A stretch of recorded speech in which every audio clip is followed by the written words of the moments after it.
साथियों, किसानों का जन सैलाब मुजफ्फरनगर के अंदर।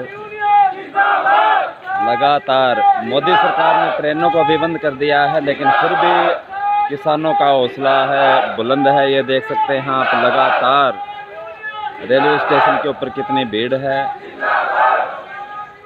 ये देख सकते हैं, लाइन ही नहीं टूट रही है, इतना रश है यहाँ पर।